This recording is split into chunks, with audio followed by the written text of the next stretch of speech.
Today, we are going to be discussing a group of the most animalistic and barbaric wielders of the dark side in all of Legends lore. A group that predates the Sith as we know them, known as the Flesh Raiders. The ancient Rakata species of the Infinite Empire were some of the most terrifying beings in galactic history, but also some of the most influential, thousands of years after their societal collapse and the technology that they left behind, as well as all of the damage that shaped the galaxy that we know it today. The Rakata were extremely powerful worshippers of the dark side itself, but there was one thing that they left behind that wasn't exactly conducive to development, and that was known as the Flesh Raiders. These abhorrent monsters were left behind on the Jedi's ancestral homeworld of Tython, and when the Jedi came back to roost during the Cold War of the Old Republic to their old home, they were met with a lot of trouble from the Flesh Raiders. These creatures posed a significant threat to the Jedi, despite not even having the ability to touch the Force. So where did the Flesh Raiders come from?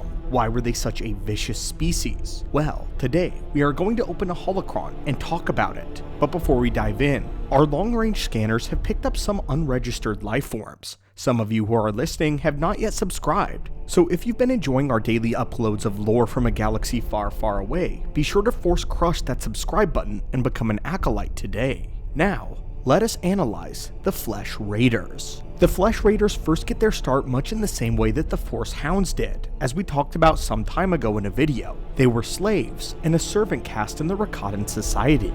However, unlike the Hounds, which were beings that were bred and taken from conquered planets, the Flesh Raiders were technically a part of the Rakata race. They were a mutated subspecies of Rakata, which had huge hulking bodies and very low intelligence. Though, while less inclined towards the Force than the other Rakatan overlords, it seemed as though they were able to touch the Force in some amount, because of course they had the ability to activate Force sabers, with the weapon being the archaic ancestor of the lightsaber as we know it, and was a weapon that could only be activated when channeling the dark side. Their sabers bore a yellow color to set them apart from the Force Hounds, which had an indigo color. When they were in the service of the Rakata, they operated much in the same way that the Masasi did for the pure-blooded Sith.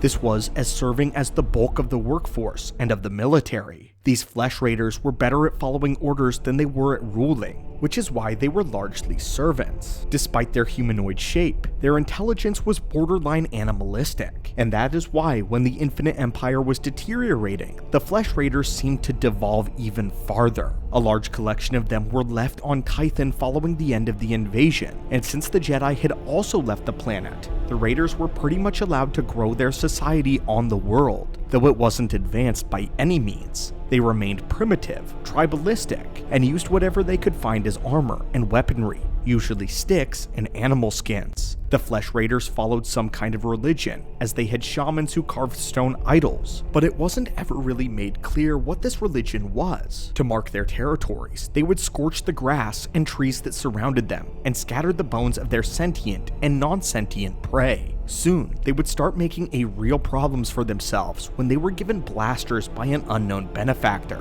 The Jedi, who had established themselves back on Tython, were quickly met by the Flesh Raiders. The Raiders, who marked war against the Jedi and continuously attacked their temples. It was said that the Flesh Raiders also hauled off a young Jedi Padawan, tortured them, and then brutally killed them. And what that young man saw on the last day of his life was likely unspeakable. They would then continue to hunt down and capture more and more Padawans, hoping to send a brutal, devastating message to the Jedi. From the tests that the Jedi Order ran on the Flesh Raiders, they deduced that they were a cannibalistic people who had been driven maddened by violence through dark means. The reasons are unknown, with many Jedi researchers speculating that Sith experimentation may have something to do with it. But the Flesh Raiders had become vicious and unreasonable. The Jedi continued to struggle training some of their students due to the Flesh Raider population, since they couldn't move freely around Tython without getting attacked and ambushed by hunting parties. One-on-one, a seasoned Jedi Knight could take down a Flesh Raider, but the problem was with just how many there were, as there were massive groups of them that populated Tython with varying tribes. The problem was only made far worse when a student in the Jedi Temple who had embraced the dark side was giving them weaponry and paths into Jedi territory. Unfortunately, the Jedi weren't able to simply deal with them by wiping them out, and although they were dangerously hostile, they were still life forms, and the Jedi Code at the time did not permit genocide of any kind. So for the entirety of their stay on Tython, the Jedi only acted out of self-defense when they would enter their territories, and they attempted to do what they could to keep their temples and their own land free of the raiders. This may be the end of the story about this issue, except for one unique occurrence. During the end of the Cold War, something completely unprecedented was discovered. A member of the Flesh Raider species was found with Force sensitivity and with a high amount. And not only this, but he had intelligence that none of the others had, as well as seemingly no hostile tendencies. His name was Fashik, and the Jedi discovered him when they were looking into the disappearance of a Twi'lek boy.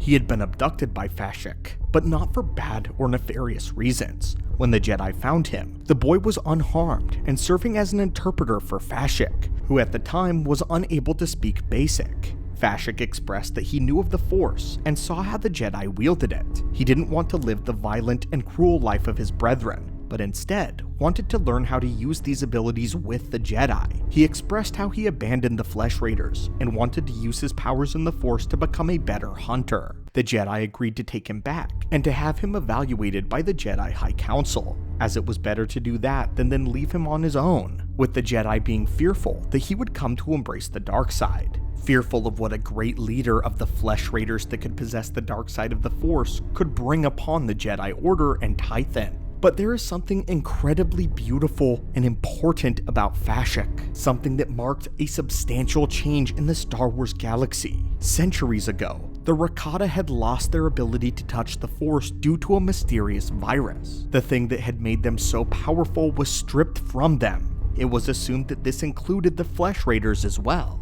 And for generations, none of them could touch the Force whatsoever. The fact that Fashik had sentience and could touch the Force was an astounding discovery. He was something special. Unfortunately, what occurred is not known after this, but we do know that Fashik saved the life of the young Twi'lek boy, stopping the other Flesh Raiders from devouring him. Unfortunately, the history following this has not been recorded, but we can only assume that he was permitted for training, and likely even became a Jedi. It was doubtful that he was ever on the front lines of the war though, as it was believed that they wanted to keep any kind of Flesh Raider away from the Sith and the power that the Flesh Raiders could offer, the ability to hunt and kill Jedi in droves. Being a Rakata also meant that Fashik was still innately more inclined to the dark side itself, and his fall would have been exceptionally easy. But anyway, my friends, this was the records of the grotesque species known as the Flesh Raiders. But did you know much about these beast-like men prior to seeing this holocron? And if you were in the Jedi's position,